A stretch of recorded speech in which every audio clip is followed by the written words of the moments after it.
असेल तर मी जाहीर माफी मागेल की माझा पहिलं कमिटमेंट सोशल कमिटमेंट हे जनतेला आहे, वैयक्तिक कोणाच्या स्वार्थासाठी कोणाच्या एखाद्या फायद्यासाठी जर असं कमिटमेंट असेल आणि त्याच्या आड जर जनतेचं हित येत असेल तर जनतेच्या हितासोबत मला राहावं लागणार आहे।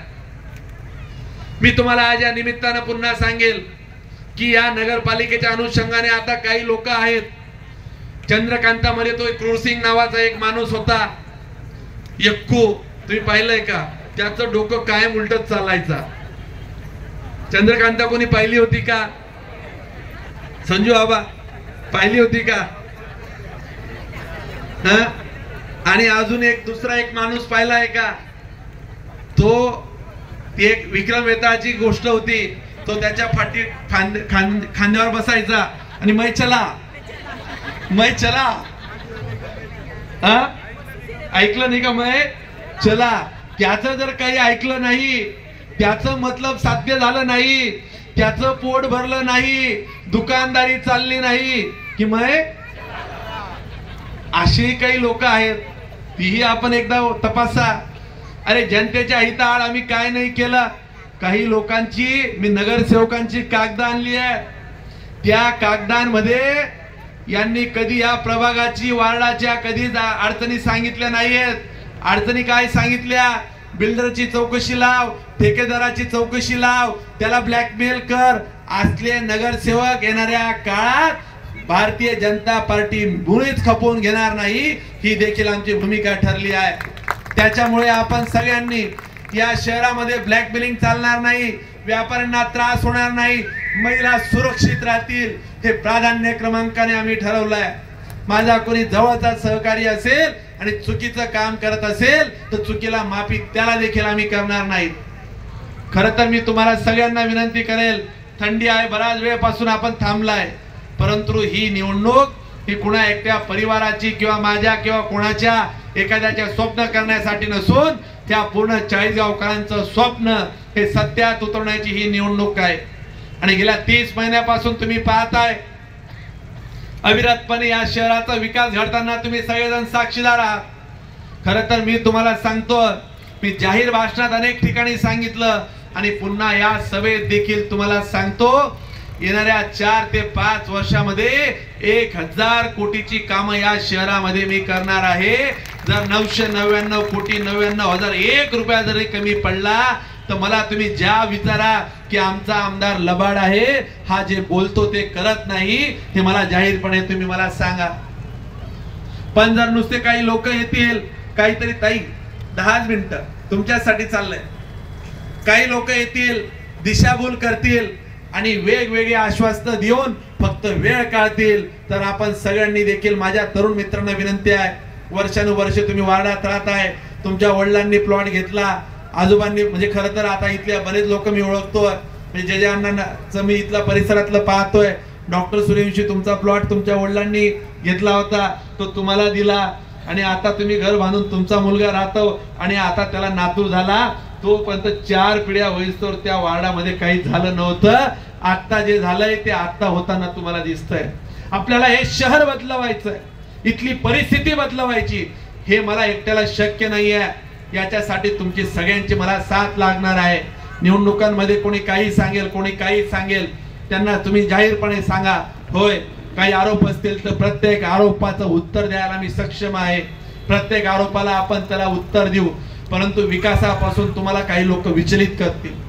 जर विकासापासून तुम्ही लांब गेलात, प्रगतीपासून तुम्ही पुन्हा लांब जाल, उद्या तुम्ही मला म्हणू नका या वार्डातला जर काही कामं झाली नाही तर आम्हाला तुम्ही सांगू नका की दादा जर या महिला, तुम्ही जशा मागच्या वेळेस काही महिला आल्यात, मला सांगितलं हक्काने की हे काम करायचंय, उद्या जर या वार्डांमध्ये भारतीय जनता पार्टीचा नगरसेवक नसेल, जर विकास कामं झाली नाही, त्याची जबाबदारी ही मंगेश चव्हाणची, आमदाराची किंवा आमच्या प्रमुख पदाधिकाऱ्यांची असणार नाही, ती जबाबदारीला जबाबदार तुम्ही असणार आहेत।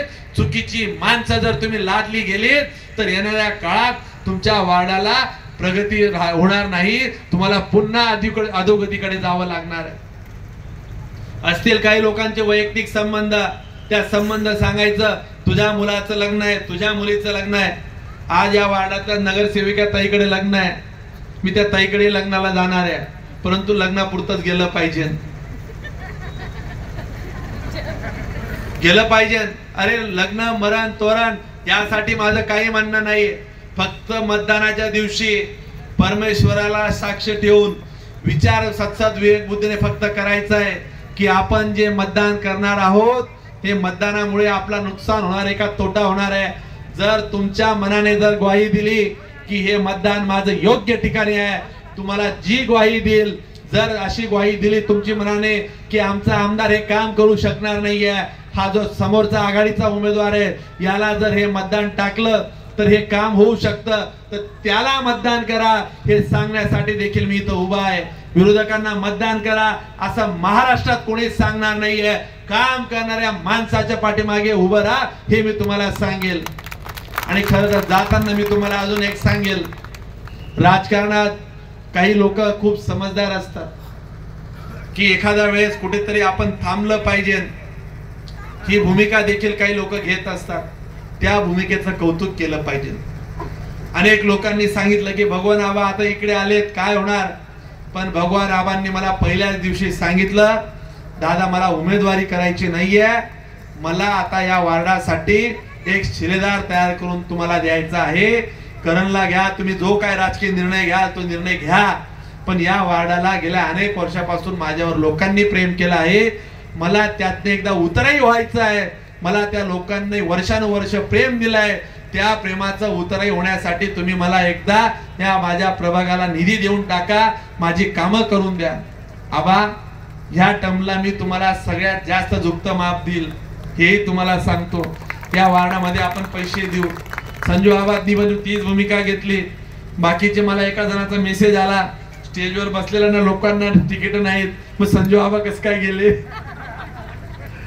मी म्हटलं संजू आबाच्या डोक्यात पण काहीतरी प्लॅन चालू असेल, पण आपण चांगल्या माणसांना सोबत घेऊन काम करू। माझी तुम्हाला जाताना आग्रहाची विनंती आहे, कळकळीची विनंती आहे, माझ्याकडे जिल्ह्याची निवडणूक प्रमुख पदाची जबाबदारी असल्यामुळे माझी व्यस्तता खूप असेल, माझं कदाचित तुमच्या वैयक्तिक येण्याचा माझा प्रयत्न असेल, तुमच्या प्रत्येकापर्यंत पोहोचण्याचा, संवाद साधण्याचा, विश्वास देण्याचा, भूमिका मांडण्याची माझी भूमिका असेल, परंतु कदाचित मागे पुढे झालं तर काही लोकांना ठराविकच कामं आहे, सकाळ झाल्यापासून संध्याकाळपर्यंत फक्त लोकांची डोके खराब करायची, फक्त ज्या ज्या लोकांना जी जी आश्वासनं दिली, तुमच्या वार्डाच्या नगरसेवकाला ज्या रस्त्यावर येईल 50% रस्ते त्याला म्हणावं ही मंगेशदादांनीच केली आहेत, तुम्ही काय केलं, काय दिवे लावले, हा प्रश्न जरा आवर्जून तुम्ही विचारावा हे तुम्हाला मी पुन्हा एकदा सांगेल। आणि जाताना खरं तर त्या वार्डामध्ये इतके सगळे सहकारी आहेत, मला माहिती नाही, मागच्या वेळेस आमच्या मनात असं आलं की बाबा इथल्या स्थानिक नगरसेवकांनी पक्षांतर केलं, मी आमच्या काही प्रमुख लोकांशी चर्चा केली, त्यावेळेस गणेश देखील त्यावेळेस अगदी विरोधातच काम करत होता, आमच्या सोबत त्यावेळेस चेतन बी नव्हता, शुभम दादाचं क्लिअर नव्हतं, माऊली आताच्या आली, म्हणजे आजच्या मनात प्रत्येक प्रभावामध्ये असा प्रश्न निर्माण झाला की आता आम्ही काय करायचं, म्हणजे आम्हाला या वार्डात उमेदवार शोधण्याची गरज पडली होती। आज वेळ अशी आली की ही सगळे लोक विश्वासाने विकासाच्या या भूमिकेतून सगळी आली। माझ्या तरुण मित्रांना तुम्हाला सगळ्यांना सांगणं असेल, कदाचित मागच्या जन्माचं तुमचं माझ्याकडे काही विहनही बाकी असेल, मी ते उतरे होण्याचा कुठे ना कुठे कायम प्रयत्न करेल, तुम्ही काळजी करू नका, परंतु विकासाची साथ तुम्हाला कोणाला सोडायची नाहीये। मी या मतदारवासियांच्या वतीनं तुम्हाला ती विनंती देखील इथे करणार आहे, कारण की कोणाला तिकीट द्यावं हा देखील आमच्या पुढे प्रश्न निर्माण झालाय। काम करणारी माणसं आहेत, धडपड करणारी माणसी आहे, पण आमचं एक निश्चित ठरलंय की जास्तीत जास्त तरुणांना संधी या प्रभागांमधून द्यायची आहे, तरुणांच्या हातांमधून काम करून घ्यायचं आहे। संजू आबाला कोणाची दम देऊन सांगायची हिंमत आहे का, आबा आम्ही गटर काढी नाही, आबा तुम्ही ठेवबान, त्याच्यामुळे आम्ही ठरवलंय की नाही सांगतोय, कानाखालची माणसं दिली म्हणजे लोकांना देखील वाटतं, ते समजा उदाहरणार्थ सांगितलं नयनला, का रे नयन कदा येतो, हा येणार मी बाहेरची, हा फरक पडेल की नाही, पडू शकतो, म्हणजे झालेली पण करायची वेळ आली तर, त्याच्यामुळे आपल्याला काही भूमिका या अशा घ्याव्या लागतील। आणि तुम्ही चिंताच करू नका, भारतीय जनता पार्टीचा नगरसेवकाकडनं कशी काम करून घ्यायची त्याची जबाबदारी मी घेतोय। तुम्ही इथं कमळाला मत दिलं म्हणजे ते माझ्या जबाबदारीने घेणार आहे। उद्या यांनी कामं नाही केली तर यांच्याकडनं कामं देखील करून घेईल। शिकलेली माणसं देखील आम्ही सोबत घेणार आहोत, उत्साह सोबत घेणार आहोत। मी तुम्हाला पुन्हा सगळ्यांना विनंती करेल, 2 तारखेला काय करायचंय? काय ताई, काय एकच फूल कोणतं? तरुण मित्रांनी काय ठरलं?